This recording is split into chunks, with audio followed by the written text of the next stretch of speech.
ಯೇಸು ಕ್ರಿಸ್ತನ ನಾಮದಲ್ಲಿ ನಿಮ್ಮೆಲ್ಲರೂ ನಾನು ವಂದಿಸುವವನಾಗಿದ್ದೇನೆ. ಯೇಸು ಕ್ರಿಸ್ತು நாமத்தினால உங்களை யாவரையும் வாழ்த்தி வரவேற்கிறோம். ಇನ್ನೊಂದು ಸಾರಿ ನಿಮ್ಮನ್ನು ಭೇಟಿ ಮಾಡುವ ಈ ಅವಕಾಶವನ್ನು ನನ್ನ ಒಡೆಯನಾದ ಯೇಸು ಕ್ರಿಸ್ತನು ಒದಗಿಸಿದ್ದಾನೆ. இன்னொரு முறை உங்களை யாவரையும் சந்திக்கிற அந்த வாய்ப்பை இயேசு கிறிஸ்துவாகிய ஆண்டவர் ஒதுக்கி இருக்கிறார். ಆದ ಕಾರಣ ನಾನು ಆತನಿಗೆ ಸ್ತೋತ್ರಗಳನ್ನು ಹೇಳುವವನಾಗಿದ್ದೇನೆ. அதன் காரணம் அவருக்கு நான் ஸ்தோத்திரங்களை செலுத்துகிறேன். ಅದು ಮಾತ್ರವಲ್ಲ ನಾವು ಭಾಗ್ಯವಂತರಾಗಿದ್ದೇವೆ. நாம் பாக்கியவானா இருக்கிறோம். ಆದ ಕಾರಣ ಇನ್ನೊಂದು ಸಾರಿ ಆತನ ವಾಕ್ಯವನ್ನು ಕೇಳುವ ಭಾಗ್ಯವನ್ನು ದೇವರು ನಮಗೆ ಒದಗಿಸಿದ್ದಾನೆ. அதன் காரணம் இன்னொரு முறை அவருடைய வசனத்தை கேட்கிற பாக்கியத்தை தேவன் நமக்கு ஒதுக்கி இருக்கிறார். ದೇವರು ನಿಮ್ಮನ್ನು ಆಶೀರ್ವದಿಸಲಿ. தேவன் உங்களை ஆசீர்வதிக்கட்டும். ಆತನ ಪ್ರಕಾಶವು ಯಾವಾಗಲೂ ನಿಮ್ಮ ಮುಖಗಳಲ್ಲಿ ಪ್ರಕಾಶಿಸಲಿ. அவருடைய பிரகாசம் எப்பொழுதும் உங்களுடைய முகங்களில் பிரகாசிக்கட்டும். ನನ್ನ ಪ್ರಿಯ ಸಹೋದರ ಸಹೋದರಿಗಳೇ, பிரியமான சகோதர சகோதரிகளே, ಇಂದಿನ ಸಂದೇಶಕ್ಕೆ ಆರಿಸಿಕೊಂಡಿರುವ ವಾಕ್ಯ ಭಾಗ இன்றைக்கான தேவ செய்திக்கு எடுத்துக்கொள்ளப்பட்ட வேத பகுதி 1 ಪೇತ್ರ 1 பேதுரு 2ನೇ ಅಧ್ಯಾಯ 2 அதிகாரம் ವಚನ 3ರಿಂದ 10. வசனம் 3லிருந்து 10.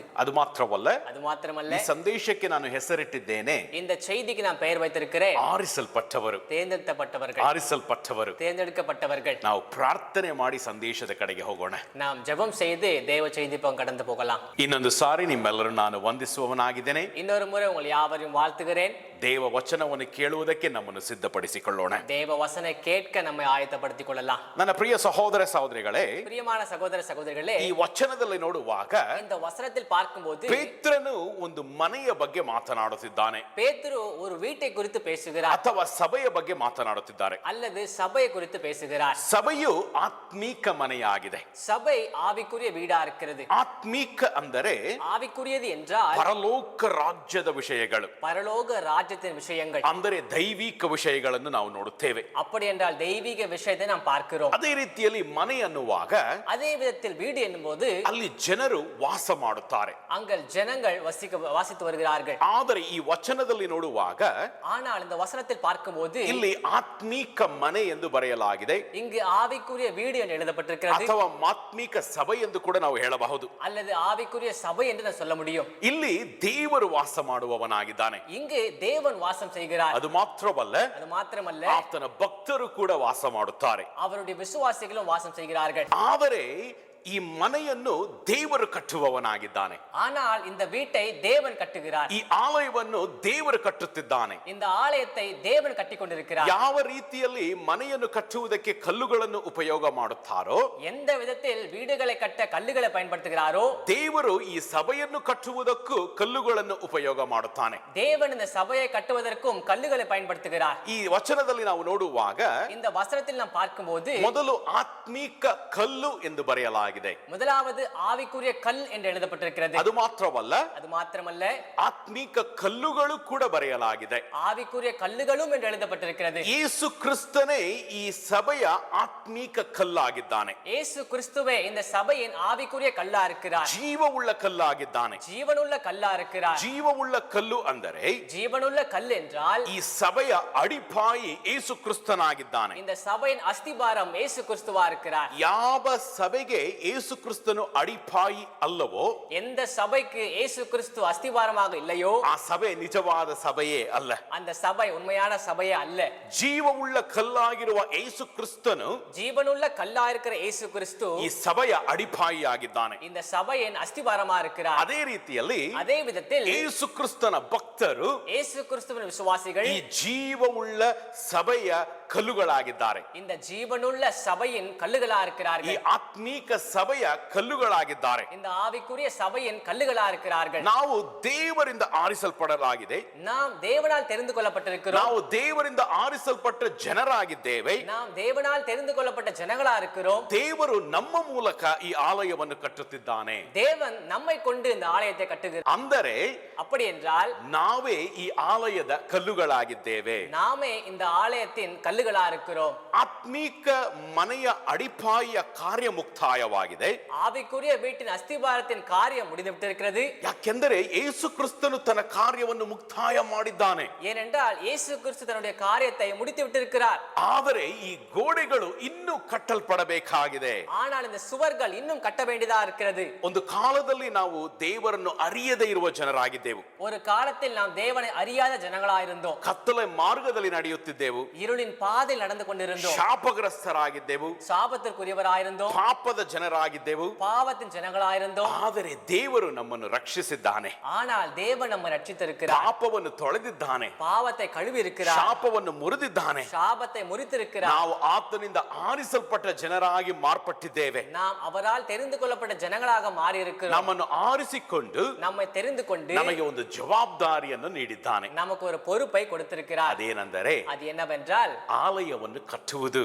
ஆலயத்தை கட்டுவது. ಅಂದರೆ அப்படி ಈ என்றால் ಆಲಯವನ್ನು ಕಟ್ಟಲು ಉಪಯೋಗವಾಗುವ ಕಲ್ಲುಗಳು ನಾವಾಗಿದ್ದೇವೆ. இந்த ஆலயத்தை கட்ட பயன்படுகிற கல்லுகள் நாமா இருக்கிறோம். ಈ ಜವಾಬ್ದಾರಿಯನ್ನು ದೇವರು ನಮಗೆ ವಹಿಸಿದ್ದಾನೆ. இந்த பொறுப்பை தேவன் நமக்கு கொடுத்திருக்கிறார். ಅಂದರೆ ಆಲಯವನ್ನು ಕಟ್ಟುವುದಕ್ಕೆ ನಾವು ಉಪಯೋಗವಾಗಬೇಕು. ನನ್ನ ಪ್ರಿಯ ಸಹೋದರ ಸಹೋದರಿಗಳೇ, அப்படி என்றால் ஆலயத்தை கட்ட நாம் பயன்பட வேண்டும். பிரியமான சகோதர சகோதரிகளே, ಕಲ್ಲುಗಳು ಇಲ್ಲದೆ ಈ ಆಲಯವನ್ನು ಕಟ್ಟುವುದಕ್ಕೆ ಸಾಧ್ಯವಿಲ್ಲ. கல்லுகள் இல்லாமல் இந்த ஆலயத்தை கட்ட சாத்தியமில்லை. ಆದ ಕಾರಣ ನಾವು ದೇವರ ಕಾರ್ಯದಲ್ಲಿ ಕೈ ಜೋಡಿಸಬೇಕು. அதன் காரணம் நாம் தேவனுடைய காரியத்தில் கை கோர்க்க வேண்டும். ಈ ಆತ್ಮೀಕ ಮನೆಯನ್ನು ನಾವು ಕಟ್ಟಬೇಕಾಗಿದೆ. ನನ್ನ ಪ್ರಿಯ ಸಹೋದರ ಸಹೋದರಿಗಳೇ, இந்த ஆவிக்குரிய வீட்டை நாம் கட்ட வேண்டியதா இருக்கிறது. பிரியமான சகோதர சகோதரிகளே, ಈ ಆತ್ಮೀಕ ಮನೆ ಪೂರ್ಣ ಹೊಂದಬೇಕೆಂದರೆ இந்த ஆவிக்குரிய வீடு முழுமை அடைய வேண்டும் என்றால் ನಾವು ದೇವರ ಕಾರ್ಯದಲ್ಲಿ ಕೈ ಜೋಡಿಸಬೇಕು. நாம் தேவனுடைய காரியத்தில் கை கோர்க்க வேண்டும். ದೇವರ ಮನೆಯನ್ನು ಕಟ್ಟುವುದು ಕೇವಲ ಸಭಾಪಾಲಕರ ಒಂದು ಜವಾಬ್ದಾರಿ ಅಲ್ಲ.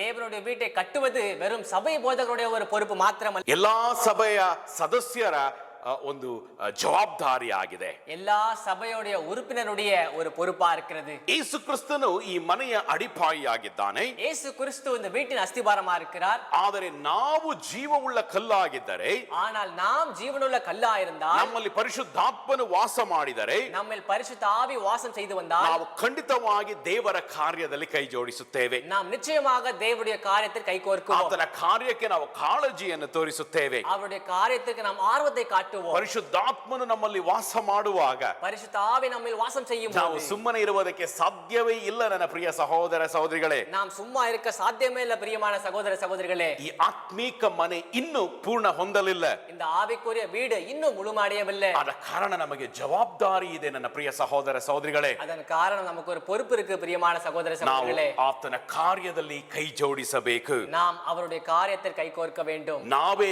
ಜೀವವುಳ್ಳ ಕಲ್ಲುಗಳಾಗಿದ್ದೇವೆ.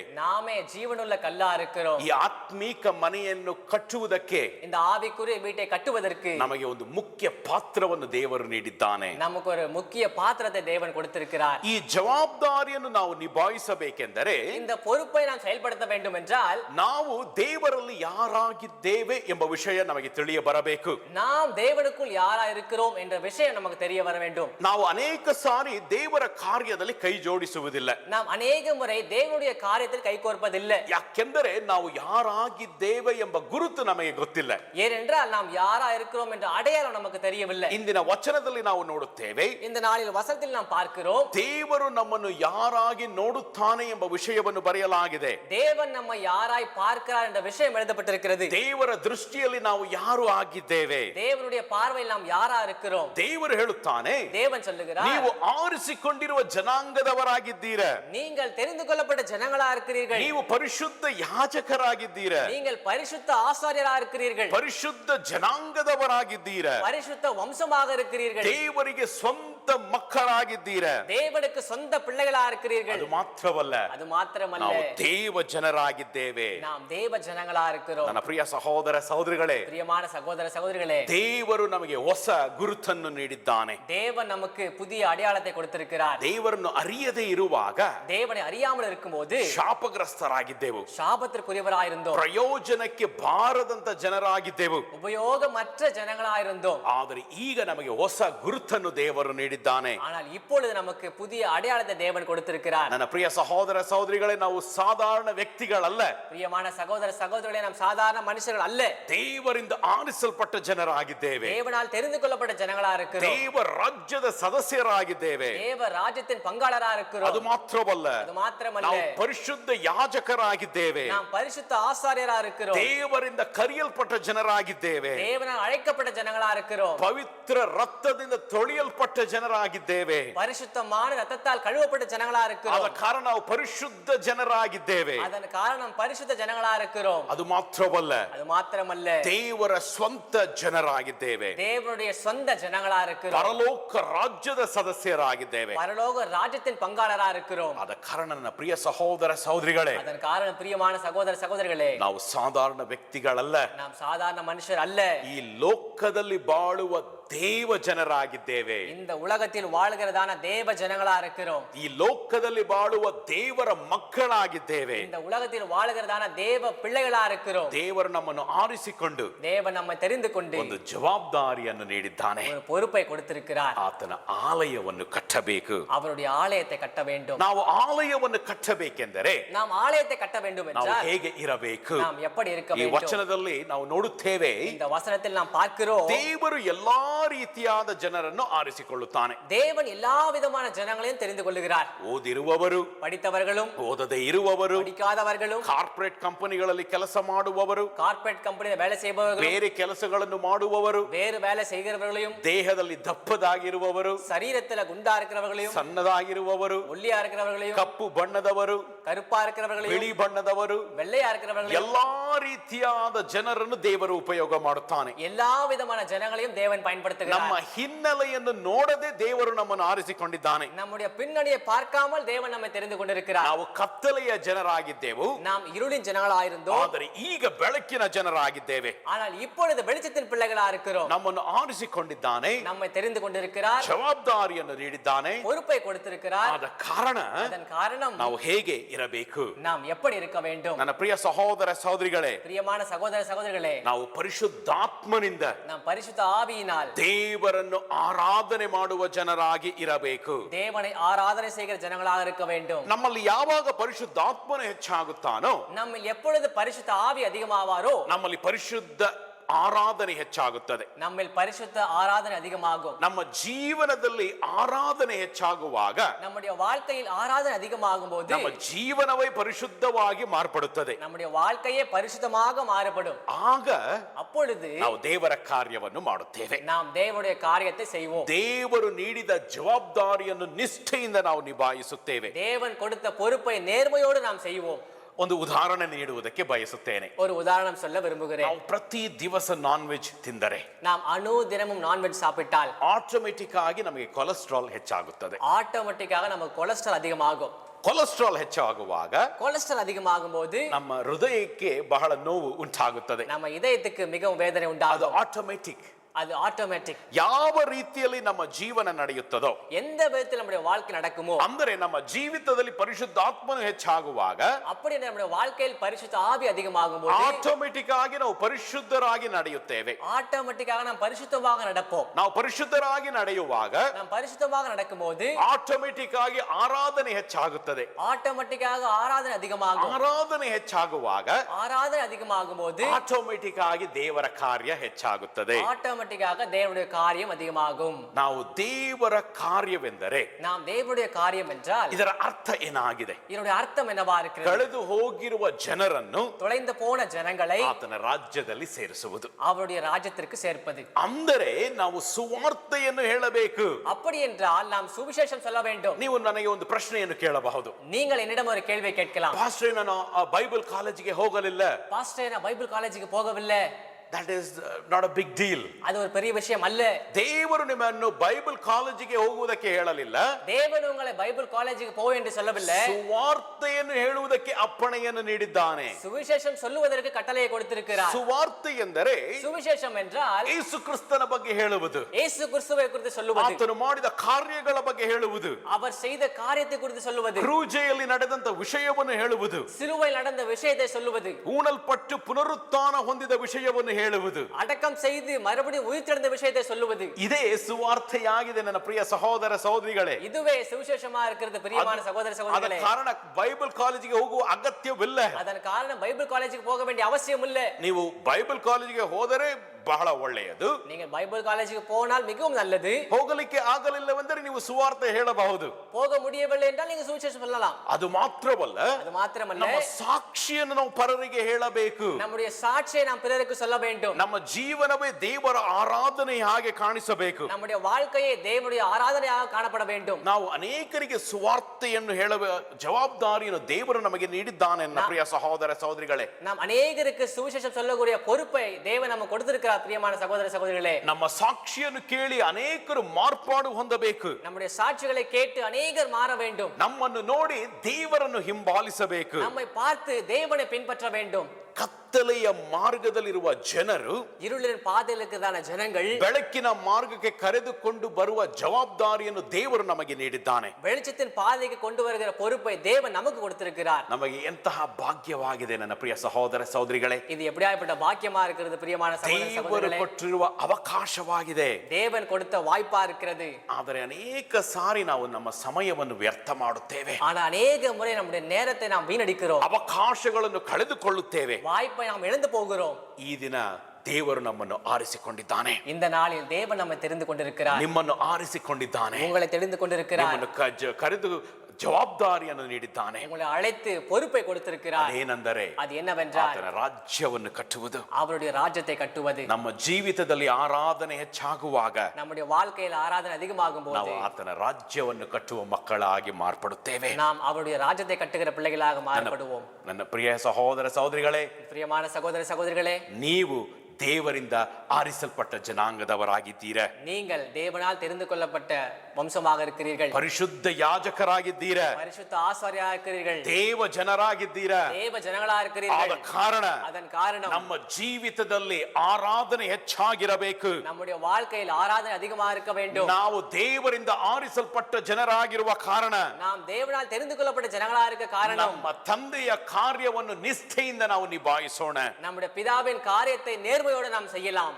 ನಾವು ದೇವರ ಮಕ್ಕಳು ಎಂದು ಲೋಕಕ್ಕೆ ತಿಳಿಯ ಬರಬೇಕು. நாம் தேவ பிள்ளைகள் என்று உலகத்திற்கு தெரிய வேண்டும். ನಾವು ಮಾಡುವ ಜೀವನದ ಶೈಲಿಯನ್ನು ನೋಡಿ, நாம் வாழ்கிற வாழ்க்கை முறையை பார்த்து, ನಾವು ನಡತೆಯನ್ನು ನೋಡಿ நம் நடத்தையை பார்த்து ಲೋಕದಲ್ಲಿರುವ ಜನರಿಗೆ ತಿಳಿಯ ಬರಬೇಕು. உலகத்தில் உள்ள ஜனங்களுக்கு தெரிய வேண்டும். ನೀವು ಪರಲೋಕದ ಜನರಾಗಿದ್ದೀರ. நீங்கள் பரலோக ஜனங்களா ದೇವ இருக்கிறீர்கள். ಮನುಷ್ಯರಾಗಿದ್ದೀರ. தேவ மனுஷரா ದೇವ இருக்கிறீர்கள். ಯಾಜಕರಾಗಿದ್ದೀರ தேவ ஆசாரியரா இருக்கிறீர்கள் ಎಂದು ಕತ್ತಲೆಯಲ್ಲಿರುವ ಜನರಿಗೆ ತಿಳಿಯ ಬರಬೇಕು. ನನ್ನ ಪ್ರಿಯ ಸಹೋದರ ಸಹೋದರಿಗಳೇ, என்று இருட்டில் இருக்கிற ஜனங்களுக்கு தெரிய வேண்டும். பிரியமான சகோதர சகோதரிகளே, ಕತ್ತಲೆಯಲ್ಲಿರುವ ಜನರು ನಮ್ಮ ಬೆಳಕನ್ನು ನೋಡಬೇಕಾಗಿದೆ. ನನ್ನ ಪ್ರಿಯ ಸಹೋದರ ಸಹೋದರಿಗಳೇ, இருளில் இருக்கிற ஜனங்கள் நம்முடைய வெளிச்சத்தை பார்க்க வேண்டும். பிரியமான சகோதர சகோதரிகளே, 10ನೇ ವಚನದಲ್ಲಿ ನೋಡುತ್ತೇವೆ, 10வது வசனத்தை நாம் பார்க்கிறோம். ನಿಮ್ಮನ್ನು ಕತ್ತಲೆಯೊಳಗಿಂದ ಆಶ್ಚರ್ಯಕರವಾದ ಬೆಳಕಿಗೆ ಕರೆದಾತನ ಅದ್ಭುತ ಕಾರ್ಯಗಳನ್ನು ಪ್ರಚಾರ ಮಾಡುವವರಂತೆ ನೀವು ದೇವರಿಂದ ಆರಿಸಲ್ಪಟ್ಟ ಜನಾಂಗದವರಾಗಿದ್ದೀರ. உங்களை அந்தகாரமான இருளில் இருந்து தம்முடைய ஆச்சரியமான ஒளியிடத்திற்கு வரவழைத்தருடைய புண்ணியங்களை அறிவிப்பதற்காக தெரிந்து கொள்ளப்பட்ட வம்சமாக இருக்கிறீர்கள். ಎಂತಹ ಭಾಗ್ಯವನ್ನು ನಮಗೆ ದೇವರು ನೀಡಿದ್ದಾನೆ. எப்படியாப்பட்ட பாக்கியத்தை நமக்கு தேவன் கொடுத்திருக்கிறார். ದೇವರು ನಮ್ಮ ಜೀವಿತದಲ್ಲಿ ಮಾಡುವ ಅದ್ಭುತ ಕಾರ್ಯಗಳನ್ನು ನಾವು ಪ್ರಚಾರ ಮಾಡಬೇಕು. தேவன் நம்முடைய வாழ்க்கையில் செய்த அற்புத காரியங்கள் நாம் பிரசங்கிக்க வேண்டும். ಕಳೆದ ವಾರದಲ್ಲಿ ನಮ್ಮ ಸಭೆಯಲ್ಲಿ ಅದ್ಭುತವಾದ ಒಂದು ಕಾರ್ಯ ನಡೆಯಿತು. கடந்த வாரம் நம்ம சபையில ஒரு அற்புதமான காரியம் நடந்தது. ಖಂಡಿತವಾಗಿ ಅನೇಕ ಅದ್ಭುತಗಳನ್ನು ಮಾಡಿದ್ದಾನೆ. நிச்சயமாக ಅನೇಕ ಅற்பುತங்களை செய்திருக்கிறார். ಒಂದನ್ನು ಹೇಳುವುದಕ್ಕೆ ನಾನು ಬಯಸುತ್ತೇನೆ. ஒன்றை சொல்ல நான் விரும்புகிறேன். ಗುರುವಾರ ದಿವಸದಲ್ಲಿ ನಾವು ಹೌಸ್ ವಿಸಿಟಿಂಗ್ ಮಾಡುವಂತ ದಿವಸವಾಗಿದೆ. வியாழக்கிழமை அன்று நாங்கள் ஹவுஸ் விசிட்டிங் செய்கிற ஒரு நாளா இருக்கிறது. ನಾನು ನನ್ನ ಪತ್ನಿ ಒಂದು ಹೌಸ್ ವಿಸಿಟಿಂಗ್ ಗೆ ಹೋಗುತ್ತಿರುವಾಗ நானும் என்னுடைய மனைவியும் ஒரு ஹவுஸ் விசிட்டிங் போயிட்டு இருக்கும் போது ನಮ್ಮ ಸಭೆಯ ಒಂದು ಸದಸ್ಯರು ನನಗೆ ಕಾಲ್ ಮಾಡಿದರು. நம்முடைய சபையின் உறுப்பினர் ஒருத்தர் கால் செய்தார்கள். ಅವರು ಹೇಳಿದ ವಿಷಯವೇನೆಂದರೆ, அவர் சொன்ன விஷயம் என்னவென்றால், ನಮ್ಮ ಸಭೆಯಲ್ಲಿರುವ ಒಂದು ಸಹೋದರಿಗೆ ಮೈ ಆರೋಗ್ಯವಿರಲಿಲ್ಲ. நம்முடைய சபையில் இருக்கிற ஒரு சகோதரிக்கு உடம்பு சரியில்லாத இருந்தது. ಅವರ ಹಾಸ್ಪಿಟಲ್ಗೆ ಹೋದಾಗ அவர் ஹாஸ்பிடலுக்கு போன போது ಡಾಕ್ಟರ್ ಅವರ ಹೃದಯದಲ್ಲಿ ಒಂದು ಸಮಸ್ಯೆ ಇದೆ ಎಂದು ಹೇಳಿದರು. டாக்டர் அவருடைய இதயத்துல ஒரு பிரச்சனை இருக்கு என்று சொன்னார். ಇಮಿಡಿಯೇಟ್ ಅಡ್ಮಿಟ್ ಮಾಡಬೇಕೆಂದು ಹೇಳಿದ್ದಾರೆ. உடனே அட்மிட் செய்ய வேண்டும் என்று சொன்னார். ಆದರೆ ಅವರು ಸೆಕೆಂಡ್ ಒಪಿನಿಯನ್ ತೆಗೆದುಕೊಳ್ಳುವುದಕ್ಕೆ ಇನ್ನೊಂದು ಆಸ್ಪತ್ರೆಗೆ ಹೋಗಿದ್ದಾರೆ. ஆனால் அவர்கள் செகண்ட் ஒபினியன் எடுத்துக்கொள்வதற்காக இன்னொரு ஹாஸ்பிடலுக்கு போயிருக்கிறார்கள். ಅಲ್ಲಿಯೂ ಡಾಕ್ಟರ್ ಹೇಳಿದ ವಿಷಯವೇನೆಂದರೆ, அங்கும் டாக்டர் சொன்ன விஷயம் என்னவென்றால், ಅವರ ಹೃದಯದಲ್ಲಿ ಸಮಸ್ಯೆ ಇದೆ. அவர்களுடைய இதயத்தில் பிரச்சனை இருக்கிறது. ಇಮಿಡಿಯೇಟ್ ಆಗಿ ನೀವು ಜಯದೇವ ಎಂಬ ಹಾಸ್ಪಿಟಲ್ ಅಲ್ಲಿ ಅಡ್ಮಿಟ್ ಆಗಬೇಕು. உடனே நீங்கள் ஜெயதேவா என்ற ஹாஸ்பிடலில் அட்மிட் ஆக வேண்டும். ಆದರೆ ನಾನು ಡ್ರೈವ್ ಮಾಡುತ್ತಿರುವಾಗ ஆனால் நான் வண்டி ஓட்டிருக்கும் போது ದೇವರು ಹೇಳಿದ ವಿಷಯವೇನೆಂದರೆ, தேவன் சொன்ன விஷயம் என்னவென்றால், ನಾನು ಹೋಗಿ ಆ ಸಹೋದರಿಗೆ ಪ್ರಾರ್ಥನೆ ಮಾಡಬೇಕು. நான் போய் அந்த சகோதரிக்கு ஜெபம் செய்ய வேண்டும். ನಾನು ಅವರಿಗೆ ಕರೆ ಮಾಡಿ ಹೇಳಿದೆ, நான் அவருக்கு அழைத்து சொன்னேன், ಸಹೋದರಿ ನಾನು ಹೌಸ್ ವಿಸಿಟಿಂಗ್ ನಂತರ ನಾನು ನಿಮ್ಮ ಮನೆಗೆ ಬಂದು ಪ್ರಾರ್ಥನೆ ಮಾಡುತ್ತೇನೆ. சகோதரியே, ஹவுஸ் விசிட்டிங் முடிந்த பிறகு நான் உங்க வீட்டுக்கு வந்து ஜெபம் செய்கிறேன். ನಾನು ಅವರಿಗೆ ಹೋಗಿ ಪ್ರಾರ್ಥನೆ ಮಾಡಿದೆ. நான் அவருக்கு சென்று ஜெபம் செய்தேன். ದೇವರು ಖಂಡಿತವಾಗಿ ಅಲ್ಲಿ ಅದ್ಭುತವನ್ನು ಮಾಡಿದನು. தேவன் நிச்சயமாக அங்க அற்புதத்தை செய்தார். ನಾನು ಹೇಳಿದೆ, நான் சொன்னேன், ನಾನು ಕೇವಲ ಪ್ರಾರ್ಥನೆ ಮಾತ್ರ ಮಾಡುತ್ತೇನೆ, நான் வெறும் ஜெபம் மாத்திரம் செய்கிறேன். ಆದರೆ ದೇವರು ನಿಮ್ಮ ಜೀವಿತದಲ್ಲಿ ಅದ್ಭುತವನ್ನು ಮಾಡುತ್ತಾನೆ. ஆனால் தேவன் உங்களுடைய வாழ்க்கையில் அற்புதம் செய்வார். ಆ ನಂಬಿಕೆಯನ್ನು ಬೆಳೆಸಿ அந்த நம்பிக்கையை வளர்த்து ನಾನು ಮನೆಗೆ ಹೋದೆ. நான் வீட்டுக்கு போனேன். ಮರು ದಿವಸ ಅವರು ಜಯದೇವ ಹಾಸ್ಪಿಟಲ್ಗೆ ಹೋದರು. அடுத்த நாள் அவர் ஜெயதேவ ஹாஸ்பிடலுக்கு போனார்கள். ಅನೇಕ ಟೆಸ್ಟ್ಗಳನ್ನು ಮಾಡಿದರು. அநேக டெஸ்ட்கள் செய்தார்கள். ಇಸಿಜಿ ಮಾಡಿದರು, இசிஜி செய்தார்கள், ಎಕೋ ಮಾಡಿದರು, எக்கோ செய்தார்கள், ಅನೇಕ ಟೆಸ್ಟ್ಗಳನ್ನು ಮಾಡಿದರು. அநேக டெஸ்ட்கள் செய்தார்கள். ಟೆಸ್ಟ್ಗಳೆಲ್ಲ ಮುಕ್ತಾಯವಾದ ಮೇಲೆ அந்த டெஸ்ட் எல்லாம் முடிந்த பிறகு ಡಾಕ್ಟರ್ ಹೇಳಿದ ವಿಷಯವೇನೆಂದರೆ, டாக்டர் சொன்ன விஷயம் என்னவென்றால், ನಿಮ್ಮಲ್ಲಿ ಯಾವ ಸಮಸ್ಯೆಯೂ ಇಲ್ಲ, உங்களுக்கு எந்த பிரச்சனையும் ನೀವು இல்லை, ಮನೆಗೆ ಹೋಗಬಹುದು. நீங்கள் வீட்டுக்கு போகலாம். ಹಲ್ಲೆಲೂಯಾ. ஹalleluya. ನಮ್ಮ ದೇವರು ಅದ್ಭುತಗಳನ್ನು ಮಾಡುವ ದೇವರಾಗಿದ್ದಾನೆ. நம்முடைய தேவன் அற்புதங்களை செய்கிற தேவனா இருக்கிறார். ಅಂದು ದೇವರು ಅದ್ಭುತ ಮಾಡಿದನು, அன்றும் தேவன் அற்புதம் ಈ செய்தார். ದಿನವೂ ದೇವರು ಅದ್ಭುತ ಮಾಡುತ್ತಾನೆ. இந்த நாளிலும் தேவன் அற்புதம் செய்வார். ನಾಳೆಯೂ ಅದ್ಭುತ ಮಾಡುವ ದೇವರು ನಮ್ಮ ದೇವರಾಗಿದ್ದಾನೆ. நாளையும் அற்புதம் செய்கிற தேவன் நம்முடைய தேவனா இருக்கிறார். ದೇವರು ಮಾಡಿದ ಅದ್ಭುತಗಳನ್ನು ನಾವು ಪ್ರಚಾರ ಮಾಡಬೇಕು. ನನ್ನ ಪ್ರಿಯ ಸಹೋದರ ಸಹೋದರಿಗಳೇ, தேவன் செய்த அற்புதத்தை நாம் பிரசங்கிக்க வேண்டும். பிரியமான சகோதர சகோதரிகளே, ನಮ್ಮನ್ನು ಹೊಗಳಿಕೊಳ್ಳಿಕ್ಕೋಸ್ಕರವಲ್ಲ,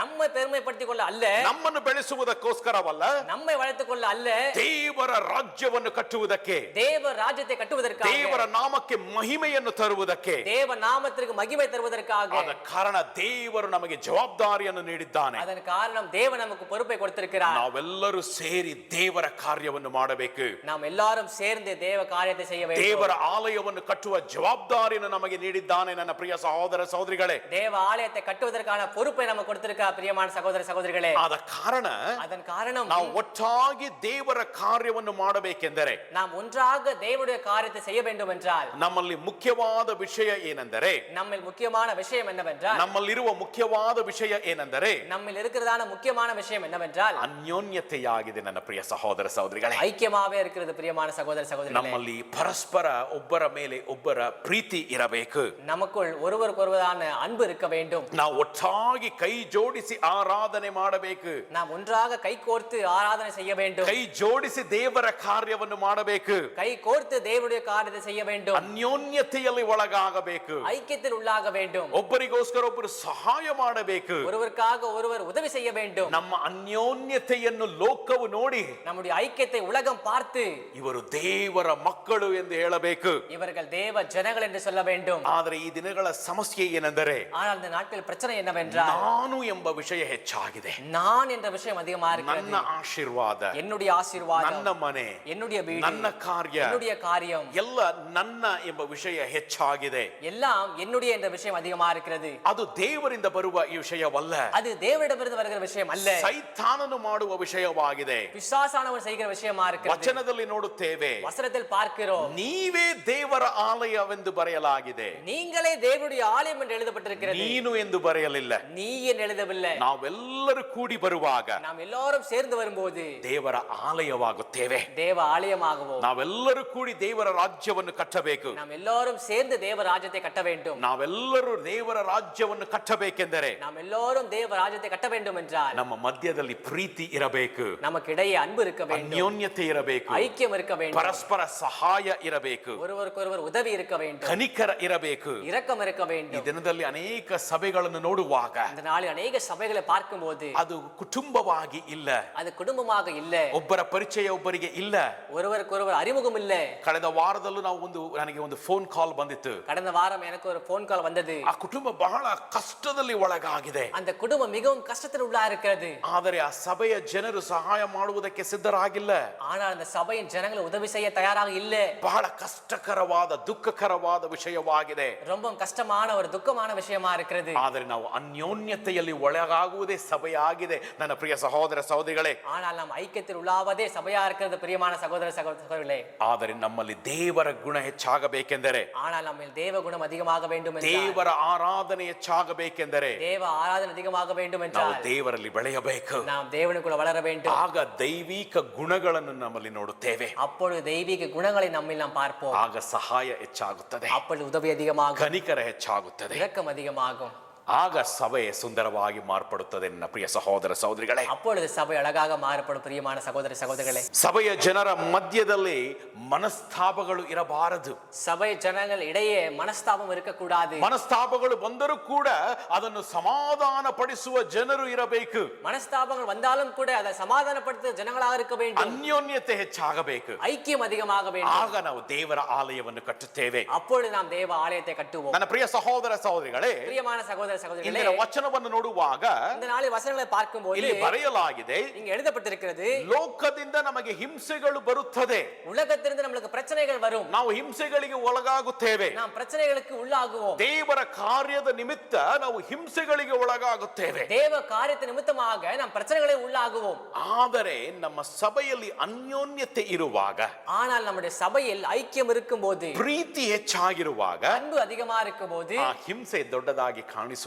அந்த பிரச்சனை பெரியதாக காணப்படாது. ಲೋಕದವರು ನಮ್ಮನ್ನು ತಿರಸ್ಕರಿಸಬಹುದು, உலகத்தார்கள் நம்மை நிராகரிக்கலாம். ಆದರೆ ಸಭೆಯಲ್ಲಿ ಒಂದು ಕುಟುಂಬವಿರುವಾಗ, ஆனால் சபையில் ஒரு குடும்பம் இருக்கும்போது, ಸಭೆಯಲ್ಲಿ ನಮ್ಮನ್ನು ಪ್ರೀತಿ ಮಾಡುವ ಜನರಿರುವಾಗ, சபையில் நம்மை நேசிக்கக்கூடிய ஜனங்கள் இருக்கும்போது ಆ ತಿರಸ್ಕಾರ ನಮ್ಮನ್ನು ನೋವು ಪಡಿಸುವುದಿಲ್ಲ. அந்த நிராகரிப்பு நமக்கு வேதனை உண்டாக்காது. ನನ್ನ ಪ್ರಿಯ ಸಹೋದರ ಸಹೋದರಿಗಳೇ, பிரியமான சகோதர சகோதரிகளே, ಸಭೆ ಕುಟುಂಬವಾಗಿದೆ, சபை குடும்பமா இருக்கிறது, ಅನ್ಯೋನ್ಯತೆ ಇರುವ ಕುಟುಂಬವಾಗಿದೆ. ஐக்கியம் இருக்கிற குடும்பமா இருக்கிறது. ನಾವು ದೇವರಲ್ಲಿ ಒಟ್ಟಾಗಿ ಕೈ ಜೋಡಿಸಿ ಕಾರ್ಯವನ್ನು ಮಾಡೋಣ. நாம் தேவனுக்குள் ஒன்றாக கைகோர்த்து காரியத்தை செய்யலாம்.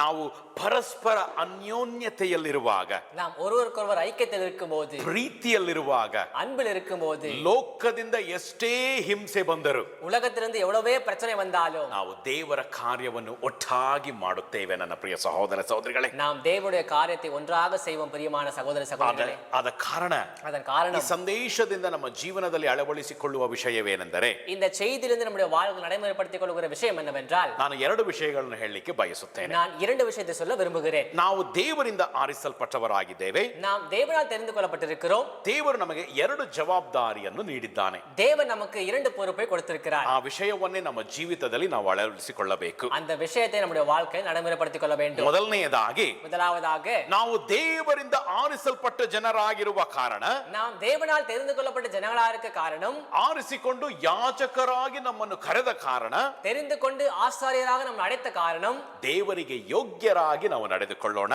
தேவனுக்கு தகுதியாக நடந்து கொள்ளலாம். ಪರಿಶುದ್ಧ ಆರಾಧನೆಯಲ್ಲಿ ನಾವು ಬೆಳೆಯೋಣ. பரிசுத்த ஆராதனையில் நாம் வளரலாம். ದೇವರ ಆರಾಧನೆಯಲ್ಲಿ ಬೆಳೆದು தேவ ஆராதனையில் வளர்ந்து ಪರಿಶುದ್ಧ ಆರಾಧನೆಯನ್ನು ಅರ್ಪಿಸೋಣ. பரிசுத்த ஆராதனையை அர்ப்பணிக்கலாம். ಅಂದರೆ அப்படி என்றால் ನಮ್ಮ ನಡತೆಯಲ್ಲಿ ಪರಿಶುದ್ಧತೆ ಕಾಣಬೇಕು. நம்முடைய நடத்தையில் பரிசுத்தம் காணப்பட ನಮ್ಮ வேண்டும். ಜೀವನದ ಶೈಲಿಯಲ್ಲಿ ದೇವರ ಗುಣಗಳು ಕಾಣಬೇಕು. நம்முடைய வாழ்க்கை முறையில் தேவனுடைய குணங்கள் காணப்பட வேண்டும். ದೇವರ ಆಶೀರ್ವಾದಗಳು ನಮ್ಮ ಜೀವಿತದಲ್ಲಿ ಕಾಣಬೇಕು. தேவனுடைய ஆசீர்வாதங்கள் நம்முடைய வாழ்க்கையில் காணப்பட வேண்டும். ಆಶೀರ್ವಾದ ಹೇಳಿದ ತಕ್ಷಣ ஆசீர்வாதம் என்ற உடனே ನಾವು ತಿಳಿದುಕೊಳ್ಳುವುದು ಬಂಗಲೆ, ಕಾರು, ಹಣ.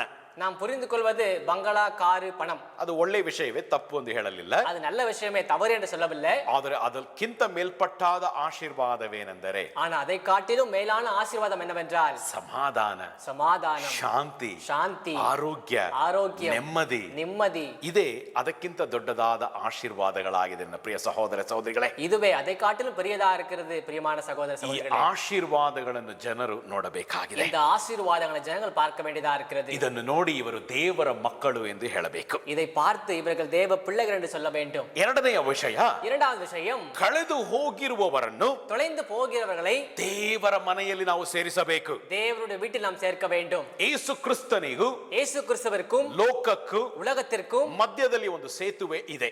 இடையில் ஒரு பாலம் இருக்கிறது. ಆ ಸೇತುವೆ ನಾವಾಗಿದ್ದೇವೆ. இந்த பாலமே நாமா இருக்கிறோம். ಅಂದರೆ அப்படி என்றால் ಕತ್ತಲೆಯಲ್ಲಿರುವ ಜನರು இருளில் இருக்கிறதான ஜனங்கள் ಬೆಳಕಿಗೆ ಬರಬೇಕೆಂದರೆ வெளிச்சத்திற்கு வர வேண்டும் என்றால் ನಮ್ಮ ಮೂಲಕ ಬರಬೇಕು. நம்ம மூலமாக வர வேண்டும். ದೇವರು ಉಪಯೋಗ ಮಾಡುವ ಸೇತುವೆ ನಾವಾಗಿದ್ದೇವೆ ನನ್ನ ಪ್ರಿಯ ಸಹೋದರ ಸಹೋದರಿಗಳೇ. தேவன் பயன்படுத்தக்கூடிய பாலம் நாமா இருக்கிறோம். பிரியமான சகோதர சகோதரிகளே, ನಮ್ಮ ಮೂಲಕ ಕತ್ತಲೆಯಲ್ಲಿರುವ ಜನರು ಬೆಳಕನ್ನು ನೋಡಬೇಕು. நம்ம மூலமாக இருளில் இருக்கிறதான ஜனங்கள் வெளிச்சத்தை பார்க்க வேண்டும். ಜನರು ನಮ್ಮ ಬಳಿ ಮಾತಾಡುವಾಗ ஜனங்கள் நம்ம இடத்தில் பேசும்போது ದೇವರ ಪ್ರೀತಿಯನ್ನು ಅನುಭವಿಸಬೇಕು. தேவ அன்பை அனுபவிக்க வேண்டும்.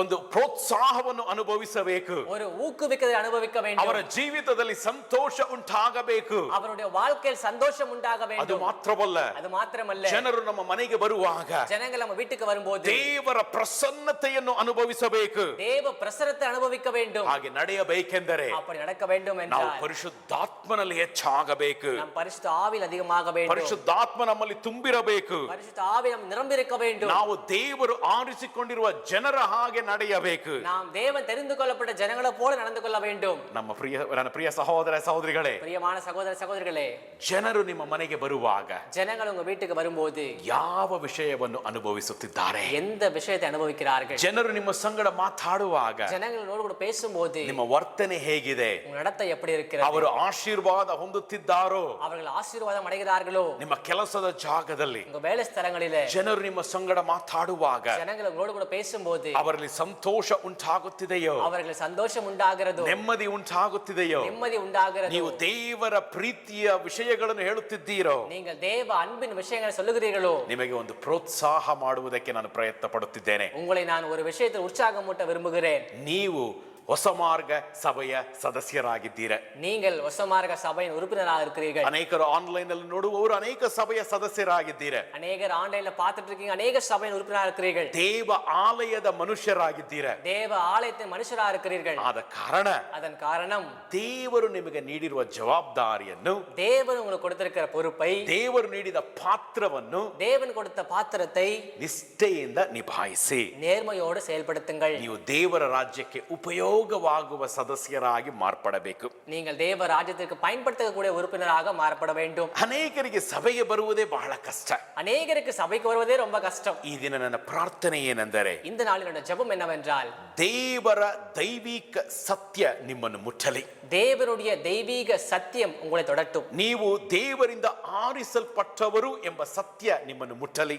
நீங்கள் தேவனால் தெரிந்து கொள்ளப்பட்ட ஜனங்கள் என்ற சத்தியம் உங்களை தொடரட்டும். ದೇವ ರಾಜ್ಯದಲ್ಲಿ ನೀವು ಯಾರಾಗಿದ್ದೀರಾ ಎಂಬ ಸತ್ಯ ನಿಮ್ಮನ್ನು ಮುಟ್ಟಲಿ. தேவ ராஜ்யத்தில் நீங்கள் யாரா இருக்கிற என்ற சத்தியம் உங்களை முட்டட்டும். ನೀವು ದೇವ ಮನುಷ್ಯರಾಗಿದ್ದೀರಾ, நீங்கள் தேவ மனுஷராக இருக்கிறீர்கள், ಯಾಜಕರಾಗಿದ್ದೀರಾ, ஆசாரியராக இருக்கிறீர்கள், ಆತನ ಸ್ವಂತ ಜನರಾಗಿದ್ದೀರಾ, அவருடைய சொந்த ஜனங்களாக ದೇವ இருக்கிறீர்கள், ಮಕ್ಕಳಾಗಿದ್ದೀರಾ தேவ பிள்ளைகளாக ಎಂಬ இருக்கிறீர்கள். ಸತ್ಯ ನಿಮ್ಮನ್ನು ಮುಟ್ಟಲಿ. இந்த சத்தியம் உங்களை முட்டட்டும். ಈ ಸತ್ಯ ನಿಮ್ಮನ್ನು ಮುಟ್ಟಿ இந்த சத்தியம் உங்களை தொட்டு ನಿಮ್ಮ ಜೀವಿತವನ್ನು ಮಾರ್ಪಡಿಸಲಿ. உங்களுடைய வாழ்க்கையை மாறுபடட்டும். ನನ್ನ ಪ್ರಿಯ ಸಹೋದರ ಸಹೋದರಿಗಳೇ, பிரியமான சகோதர சகோதரிகளே, ದೇವರಿಂದ ಆರಿಸಲ್ಪಟ್ಟವರು, தேவனால் தெரிந்து கொள்ளப்பட்டவர்கள், ದೇವರಿಂದ ಆರಿಸಲ್ಪಟ್ಟ ಜನರಾಗಿದ್ದೀರಾ. நீங்கள் தேவனால் தெரிந்து கொள்ளப்பட்ட ஜனங்களாக இருக்கிறீர்கள். ನೀವು ಸಾಧಾರಣ ವ್ಯಕ್ತಿಗಳಲ್ಲ, நீங்கள் சாதாரண மனுஷர் அல்ல. ದೇವ ಆಲಯವನ್ನು ಕಟ್ಟುವವರು, தேவ ஆலயத்தை கட்டுபவர்கள், ದೇವ ರಾಜ್ಯವನ್ನು ಕಟ್ಟುವವರು. தேவ ராஜ்யத்தை கட்டுபவர்கள். ಕಾರಣ அதன் காரணம் ದೇವರು ಇನ್ನೂ ಹೆಚ್ಚಾಗಿ ನಿಮ್ಮನ್ನು ಆಶೀರ್ವದಿಸಲಿ. தேவன் இன்னும் அதிகமாக உங்களை ஆசீர்வதிக்கட்டும். ಈ ಸಂದೇಶದ ಮೂಲಕ ನಿಮ್ಮ ಜೀವಿತದಲ್ಲಿ ಮಾರ್ಪಾಡುಗಳು ಬರಲಿ. இந்த செய்தியின் மூலமாக உங்களுடைய வாழ்க்கையில் மாறுபாடுகள் உண்டாகட்டும். ದೇವರ ಬೆಳಕು தேவனுடைய வெளிச்சம் ನಿಮ್ಮಲ್ಲಿ ಇನ್ನೂ ಹೆಚ್ಚಾಗಿ ಪ್ರಕಾಶಿಸಲಿ. உங்களில் இன்னும் அதிகமாக பிரகாசிக்கட்டும். ದೇವರು ನಿಮ್ಮ ಸಂಗಡ ಮಾತಾಡಿದ್ದಾನೆ ಎಂದು ನಾನು ನಂಬುತ್ತೇನೆ. தேவன் உங்களோடு கூட பேசுகின்ற நம்புகிறேன். ದೇವರು ನಿಮ್ಮನ್ನು ಉಪಯೋಗ ಮಾಡಲಿ. தேவன் உங்களை பயன்படுத்தட்டும். ಎಲ್ಲಿದ್ದೀರೋ ಅಲ್ಲಿ ನಿಮ್ಮಲ್ಲಿ ಉಪಯೋಗ ಮಾಡಲಿ. எங்கு இருக்கிறீரோ அங்கு உங்களை பயன்படுத்த ದೇವರ ರಾಜ್ಯವನ್ನು ಒಟ್ಟಾಗಿ ಕಟ್ಟೋಣ. தேவ ராஜ்யத்தை ஒன்றாக கட்டலாம். ದೇವರು ನಿಮ್ಮನ್ನು ಆಶೀರ್ವದಿಸಲಿ. தேவன் உங்களை ஆசீர்வதிக்கட்டும். ಆತನ ರಕ್ಕೆಯ ಮರೆಯಲ್ಲಿ ನಿಮ್ಮನ್ನು ಮರೆಮಾಚಿ ಪ್ರತಿ ದಿವಸ ನಡೆಸಲಿ. அவருடைய செட்டையின் கீழ் உங்களை மறைத்து அனுதினம் நடத்தட்டும். ಇನ್ನೊಂದು ಸಾರಿ ಭೇಟಿ ಮಾಡುವವರೆಗೆ இன்னொரு முறை சந்திக்கும் வரை ದೇವರು ನಿಮ್ಮ ಸಂಗಡವಿರಲಿ. தேவன் உங்களோடு கூட இருக்கட்டும். God bless you. God bless you.